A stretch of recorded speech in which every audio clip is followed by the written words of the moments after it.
Voilà, alors vous avez pu assister déjà à 5 webinaires présentant la méthode de lecture Métallo. Vous avez certainement vu déjà des replays. Alors aujourd'hui, dans ce webinaire, je vous parle de l'outil optionnel, l'appli Lexiplique. Alors je parle bien d'un outil optionnel parce que c'est quelque chose qui est vraiment indépendant de la méthode de lecture. On a la méthode de lecture d'un côté, on a l'appli de l'autre côté qui est un outil et qui peut fonctionner de la grande section jusqu'au CM2, et puis on peut les assembler pour fonctionner ensemble. Parce qu'en fait, nous on a développé ces outils avec une certaine cohérence que vous allez retrouver en fait dans la présentation que je vais vous faire. Alors, mais gardez bien à l'esprit qu'en fait, Lexiplique, l'appli Lexiplique, c'est vraiment un outil, voilà, qui va de la grande section au CM2. Alors, Lexiplique, c'est quoi? Eh bien, c'est une appli innovante qui permet à l'enfant de trouver en quelques secondes l'orthographe des mots qu'il cherche en autonomie totale. Je vais replier, il y a quelque chose qui me gêne sur l'écran. Voilà. Je vais tout de suite faire le lien avec Leximini. À l'arrière du livre de lecture de la méthode de lecture, vous avez Leximini. On en a parlé dans le webinaire sur le graphisme et encodage. Et en fait, c'est le répertoire qui permet aux enfants de valider les essais d'écriture tout au long de l'année. Et en fait, l'appli Lexiplique, c'est le prolongement numérique de Leximini. Donc on reste toujours dans la même optique, faire écrire les élèves avec la bonne orthographe depuis le début du CP, comme c'est préconisé par la recherche. Donc soit on va donner les moyens à l'élève de trouver l'orthographe avant d'écrire, soit on va lui donner les outils et les moyens d'apporter une correction dans la même unité de temps avec l'appli Lexiplique. Donc le principe, il va être le même qu'avec Leximini. J'écris juste, je mémorise juste. Alors, je vais tout de suite aller vous montrer l'appli. Voilà. Donc je vais d'abord vous présenter les fonctionnalités de l'appli et dans un deuxième temps, je vous parlerai de l'aspect technique et d'utilisation en classe. Alors sur l'appli, on va retrouver la même présentation. Alors j'espère que ça va fonctionner au niveau du partage parce qu'il y a besoin d'un peu de débit à cause du partage d'écran. Donc si jamais vous avez un problème, je vous invite à regarder le replay qui sera mis en ligne certainement en fin d'après-midi ou demain matin. Voilà. Donc ce que je vous disais, c'est qu'on va retrouver la même présentation que sur l'appli Leximini avec des touches. On a Lexiplique 1 avec 6000 mots et qui va plutôt être pour la grande section de CP. Et puis d'un autre côté, on a Lexiplique 2 avec 18 000 mots et qui est plutôt du CE1 vers le CM2 et même au-delà. Pour passer de l'un à l'autre, il suffit de cliquer sur le bandeau en haut. Et on passe de Lexiplique 1 à Lexiplique 2. Voilà, j'ai un problème là. Là, j'ai eu un petit souci. J'ai oublié le partage d'écran. Pardon.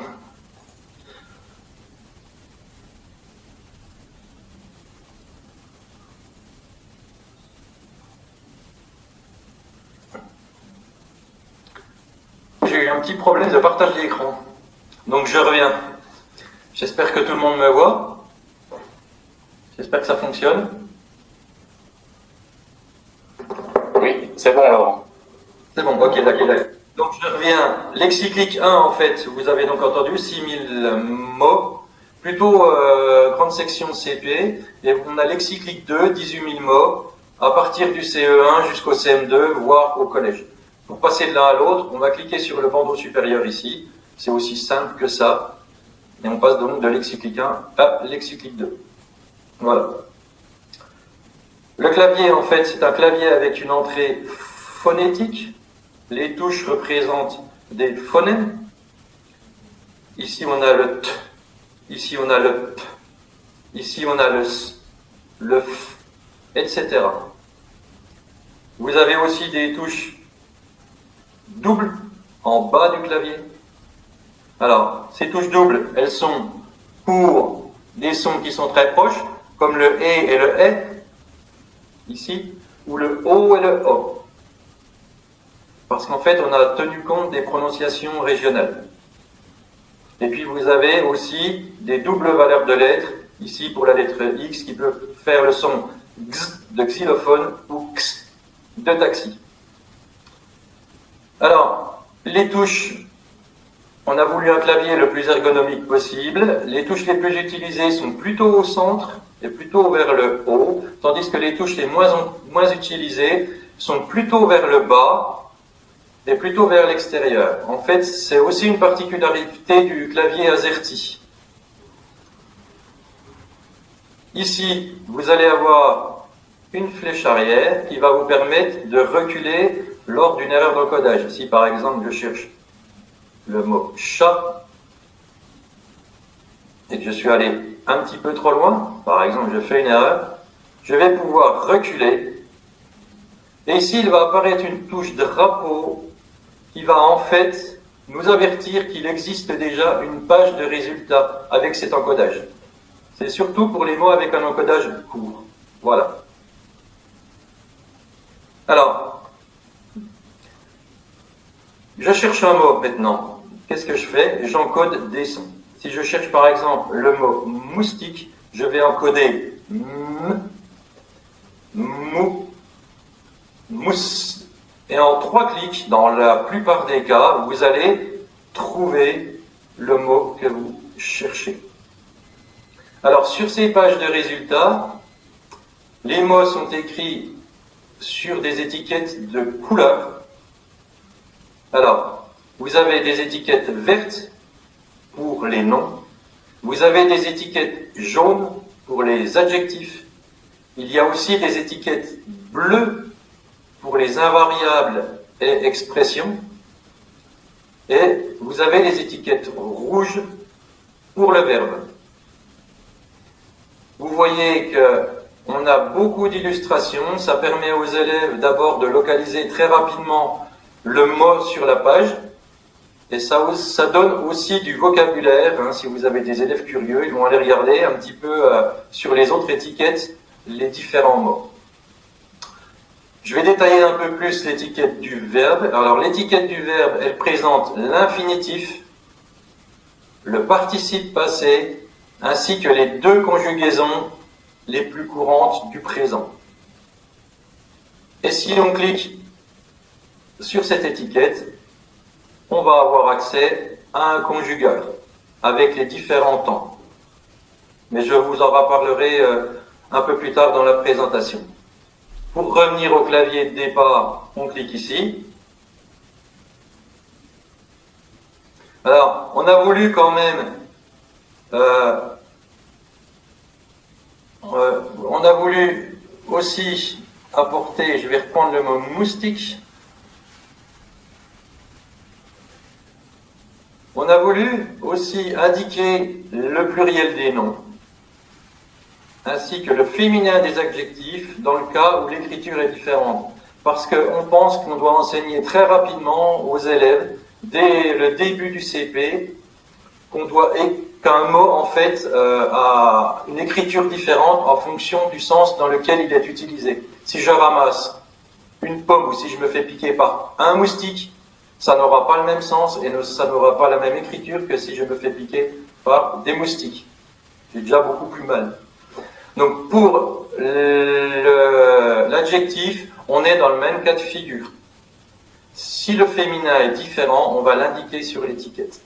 Si le féminin n'est pas différent, par exemple, si je prends le mot fantastique, vous n'aurez qu'une seule écriture de l'adjectif. Alors, cet outil, en fait, il a été testé auprès de 2500 élèves, et en fait, il a été amélioré, affiné en fonction des retours des collègues enseignants qui l'ont testé pendant 1 an. Et c'est un outil qui est évolutif. En fait, on rentre des mots de manière régulière. Exemple, là, on a eu hier une classe de CP qui ne trouvait pas le mot camping-car, donc on va l'ajouter rapidement pour, on va dire, agrandir la base. Voilà. Donc, ce que je vous disais, c'est qu'on a vraiment tenu compte des observations et on a fait aussi attention, certains élèves, en fait, en CP, passaient par des chemins différents pour trouver l'orthographe d'un mot. Un élève de CP qui cherche le mot taxi, par exemple, va passer par un chemin phonétique qui ne sera peut-être pas forcément celui auquel on pense. Il peut passer par celui-ci, tac. S'il est en début de CP, il passera certainement par celui-là. Et il va trouver son mot taxi. Si par contre on est plus avancé dans l'année, il est possible qu'il passe alors par ce chemin-là. Et il trouvera aussi son mot taxi. Le but est que l'enfant trouve en autonomie et rapidement l'orthographe du mot qu'il cherche. De la même manière, s'il cherche le mot cheminée, on va trouver très rapidement cheminée. Mais par exemple, dans notre région, on a une particularité, le Père Noël, il passe par la cheminée. Donc on va passer par ici. Et on va trouver la cheminée.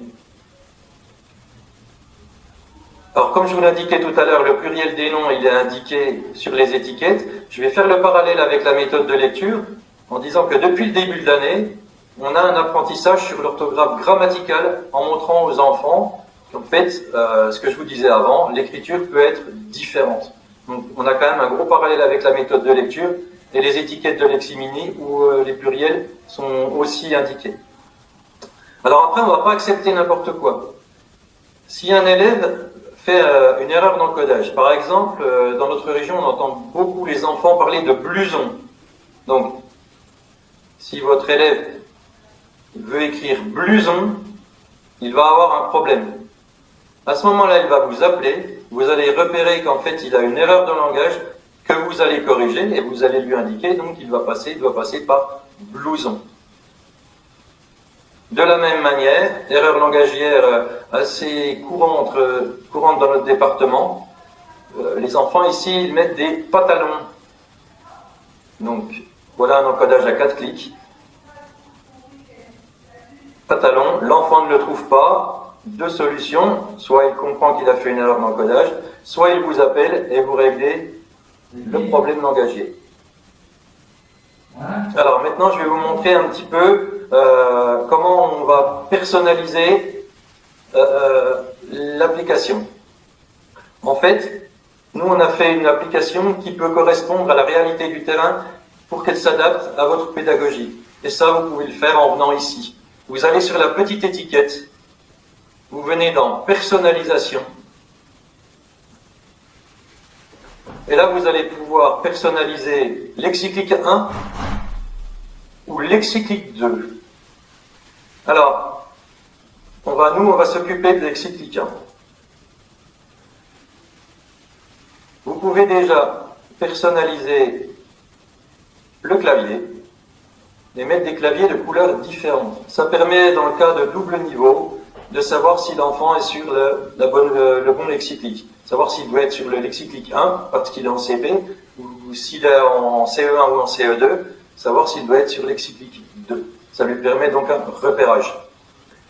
Vous allez pouvoir aussi, ici, alors on a fait le choix d'un clavier par défaut qui est basé sur la régularité de la langue, comme on vous l'a déjà expliqué dans un webinaire précédent.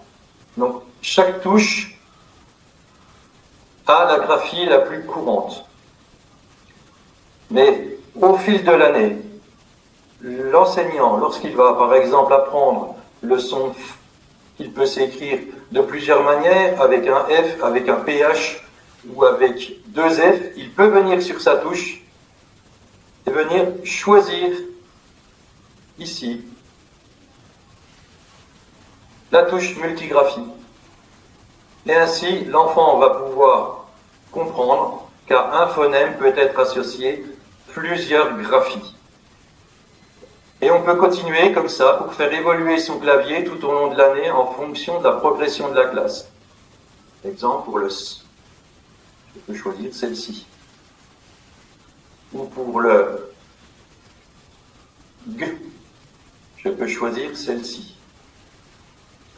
Et vous allez faire évoluer ce clavier tout au fil de l'année pour arriver, si vous voulez, au clavier multigraphie qui correspond à l'excyclique 2. C'est le clavier par défaut de l'excyclique 2.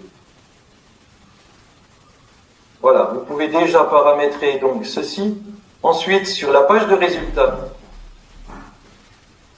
si vous avez une école qui travaille avec des natures de mots codées avec des couleurs différentes, si vos noms sont par exemple codés en bleu, vous pouvez venir ici changer la couleur de l'étiquette.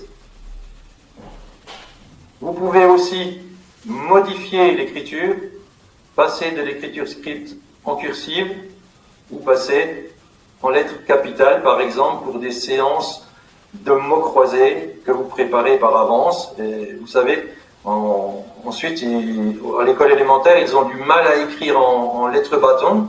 Vous préparez votre séance, vous paramétrez votre application et elle est prête pour la séance de mots croisés. Voilà. Et puis, vous pouvez aussi enlever ou remettre les illustrations pour contraindre les élèves à lire les étiquettes. Et puis, vous avez la partie conjugueur. Ah, je suis resté en... Pardon, je vais me remettre en script. Vous avez la partie conjugueur que vous pouvez aussi paramétrer. Alors, vous pouvez d'abord activer ou désactiver le conjugueur si vous avez par exemple un double niveau. Ce qui est intéressant ici, c'est dans un cas d'un double niveau. Pour lexique 1, vous avez des CP, vous désactivez le conjugueur. Et pour lexique 2, si vous avez un CE2 par exemple, un CP-CE2, dans le cas d'un multiniveau, 2 niveaux, 3 niveaux, vous pouvez activer le conjugueur. Et puis vous pouvez même, dans le cas d'un double niveau, venir personnaliser et choisir les temps que vous voulez afficher. Si vous voulez uniquement travailler avec le présent et le futur, c'est possible. Donc tout ça, vous validez une fois que vous avez choisi vos paramètres. Et vous pouvez même sur le conjugueur choisir les pronoms avec lesquels vous voulez travailler. Si vous voulez travailler par exemple uniquement avec les il, elle, vous venez décocher ici les autres pronoms. Alors, pas de panique, ce n'est pas compliqué. Vous pouvez très bien faire toutes les personnalisations que vous voulez et enregistrer. Si jamais ça ne vous plaît pas, vous pouvez revenir au clavier par défaut, au paramétrage par défaut, en fait, avec la réinitialisation ici. Voilà. Et donc, on va pouvoir ici retourner à l'application. Donc, vous allez pouvoir paramétrer l'appli en fonction de votre progression et de vos séances. Et ça prend que quelques minutes. Par rapport à la méthode de lecture, ce que je voulais aussi dire, c'est que tout est détaillé dans le guide pédagogique pour paramétrer, pour personnaliser l'application en fonction de l'avancée de la méthode de lecture. À chaque fois que vous en avez besoin, un chapitre est dédié à la personnalisation. Alors, côté technique, c'est très simple. Le matériel dont vous allez avoir besoin... Alors, je vais passer sur... Je vais arrêter mon partage. Et je vais repasser ici. Oui. Voilà. Alors,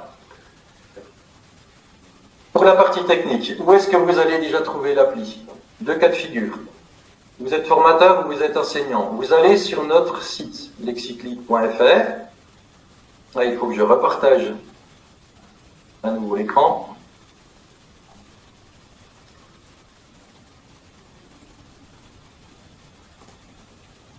Voilà, j'espère que tout le monde voit. Donc si vous êtes formateur, vous allez dans l'espace formateur. Si vous êtes enseignant, vous allez dans l'espace enseignant. Vous allez ensuite du côté de l'appli. Et ici, vous allez pouvoir d'abord tester gratuitement l'application sur une période de 15 jours si vous êtes enseignant, et si vous êtes formateur, vous avez un accès permanent à l'année à l'application. Du côté formateur. Ici. Je vais revenir. Voilà.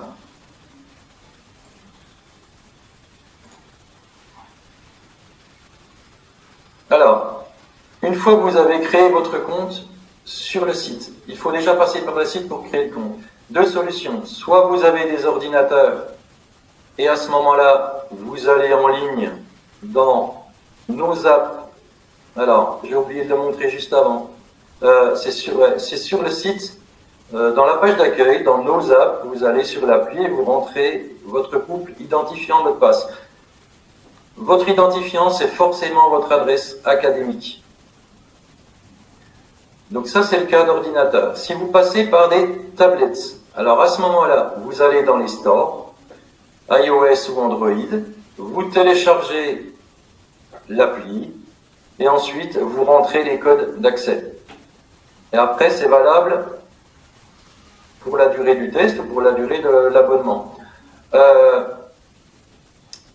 Petite précision, il faudra faire attention que ce soit un Android supérieur à 4.4 et un iOS supérieur à l'iOS 9.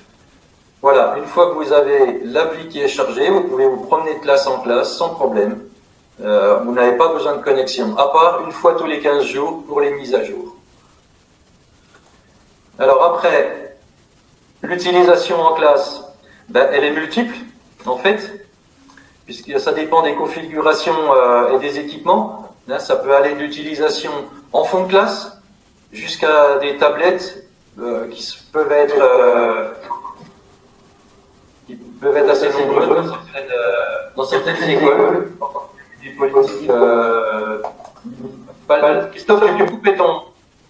Merci. Lorsqu'il y a eu des politiques municipales en faveur du développement du numérique à l'école. Alors, petite ornière à éviter, là, vous voyez sur l'image, l'enfant vient de trouver son mot, là il est en train de faire un recopiage en ce qu'on va dire lettre par lettre. C'est un petit écueil à éviter qu'on a remarqué. Quand l'enfant a trouvé le mot qu'il cherche, il faut le faire revenir au clavier de départ, parce que le but c'est je mémorise juste et j'écris juste. Autrement, on va avoir un recopiage lettre à lettre. Alors les utilisations sont multiples. Ça peut aller en fait depuis la grande section en phono, où vous avez on peut faire prendre une étiquette à un élève, qu'il aille chercher le mot, puisqu'en encodant 3 sons, il va trouver son mot. Il va pouvoir valider son essai avec l'image et ensuite il va pouvoir l'écrire. Et c'est très simple en fait, si vous avez besoin d'une image, vous faites un clic droit sur l'image, copier et vous le mettez dans le document que vous voulez. D'ailleurs, sur notre site, dans la partie famille, pour le confinement, on a développé quelques fiches pour la grande section en phono. Alors, Lexiclic, vous pouvez l'utiliser dans toutes les situations d'écrit. Ici, vous êtes sur un élève qui est en CP, à peu près au mois de novembre, en fait. Et on l'utilise beaucoup en différenciation, parce qu'en fait, l'écriture, c'est aussi, ça permet une différenciation naturelle. L'élève qui est très fort va écrire beaucoup, et l'élève qui l'est beaucoup moins écrira un petit texte. Par contre, ils écrivent tous. C'est ce qu'on peut remarquer, que tous les élèves sont motivés pour écrire. Et en fait, ils réussissent à écrire avec la bonne orthographe. Et vous, ça va vous décharger du temps pour leur permettre, ça va vous permettre d'aller vérifier en fait leur orthographe en direct et corriger dans la même unité de temps et d'apporter la petite touche grammaticale qu'il faut. Voilà. Donc là, c'est un CP qui est au mois de janvier, qui était un peu plus en difficulté. Mais voilà, ils écrivent tous les élèves écrivent et ils sont contents d'écrire. C'est ce qu'on remarque. Avant, on avait des feuilles un petit peu toutes rouges. On rentrait le soir, c'était un peu compliqué pour tout le monde. Puis le lendemain pour les élèves aussi. Quand on arrive à tout corriger dans la même unité de temps, c'est plaisant pour tout le monde. Et ça donne envie d'écrire aux élèves. On l'utilise donc après l'appli dans toutes les séances. Christophe vous a parlé dans le dernier webinaire des situations d'écrit. Donc, dans toutes ces situations d'écrit où on commence par une séance de langage, ensuite on formule les phrases qu'on va écrire, et ensuite on passe à la phase d'écriture, l'élève en fait va avoir un outil qui va lui permettre de corriger ses erreurs. Voilà. Alors là, on est sur un élève qui est en CM, qui est en train de travailler sur de la science. En fait, c'est un outil qui est multidisciplinaire qui peut être utilisé dans plein de domaines différents. Voilà. Je pense que j'ai à peu près fini. Alors, ce que je voudrais dire aussi, c'est qu'on forme des enseignants, si besoin, à distance, dans le cadre de projets, et puis même les formateurs qui prévoient, qui envisagent un déploiement sur des circos où on peut former les enseignants, les e-run, dans les circonscriptions. Et puis, on va avoir la mise en place de conseils de cycle à partir du mois de septembre pour expliquer un peu comment on utilise l'application en classe. Voilà. Ce que je voulais dire pour terminer, c'est que c'est un outil complémentaire de l'enseignant, utilisant ou non la méthode, et pour tous les niveaux. Ça motive vraiment les élèves et ça leur donne ou leur redonne le goût à l'écriture. Et c'est un outil d'école, il faut l'envisager aussi comme un outil d'école parce que pour l'avoir utilisé 3 ans dans l'école où j'étais, sur 3 années, il y a une progression vraiment énorme en orthographe. Il y a une conscience orthographique qui s'installe. Alors je vous propose de finir par un petit jeu. Je vais revenir donc sur mon écran. Je vais passer sur Lexiclic 2. Je vais vous proposer de chercher un mot et vous mettre dans la situation d'un élève qui ne sait pas écrire un mot. Alors je vais vous proposer d'écrire, alors certains le connaissent, certains d'entre vous le connaissent, certains d'entre vous ne le connaissent peut-être pas. Alors je vais vous demander d'écrire le mot soliles. Alors un soliles, c'est un petit morceau dans le poulet qui est rond sur le dos et qui est très bon. Alors pour ceux qui le connaissent, ça sera facile, mais pour ceux qui ne le connaissent pas, ça va être un peu plus compliqué. Alors je vous laisse écrire, je vous laisse 10 secondes pour l'écrire sur un morceau de papier ou l'imaginer.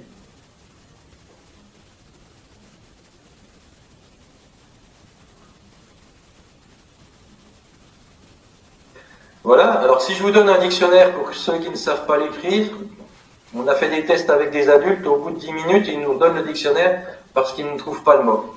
Alors si on prend l'appli, donc on va encoder soliles, sol,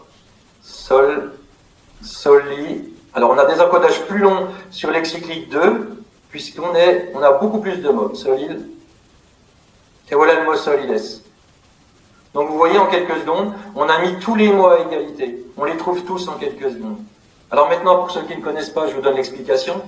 C'est le meilleur morceau du poulet, et c'est le so qui le laisse. Donc soliles. Donc maintenant, regardez. Si je ferme, et que je reviens ici, j'arrête mon partage. Si je vous revois dans 6 mois ou dans un an, vous me direz, ah oui, soliles, c'est S-O-T, eh bien un enfant, c'est exactement pareil, sauf que c'est pour des centaines de mots.